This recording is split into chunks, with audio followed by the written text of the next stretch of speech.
In today's video, I am going to teach you how to check game version on Steam. This is a quick way to confirm you are on the latest update. Match what support teams are asking for, or make sure your game files reflect the patch you expect. Start by opening Steam. Give it a moment to load your account and the main storefront. Once Steam is up, head into your library. You can get there from the top menu or the library button, and you'll see your collection of games in a list or grid view. This is where we'll pick the specific game you want to check. Next, find that game in your library and right-click it.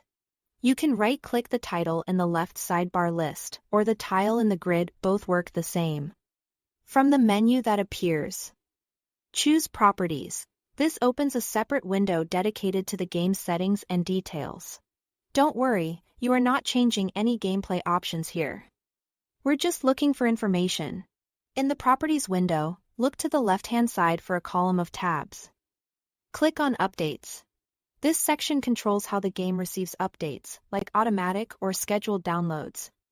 But it also includes the detail we need. Take your time navigating here. The layout is straightforward and the tab labels are clearly listed down the side.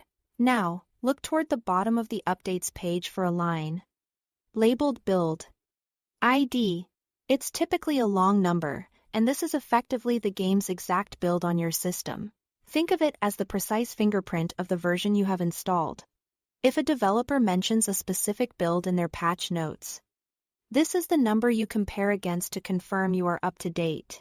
It updates automatically whenever Steam downloads a new patch for the game, so what you are seeing reflects the current installation on your computer.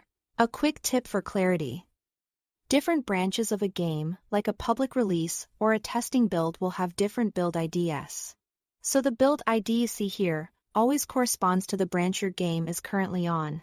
If you are working with technical support or reading update announcements, referencing this build ID is the most reliable way to communicate exactly which version you are running. And that's all there is to it. Thanks for watching.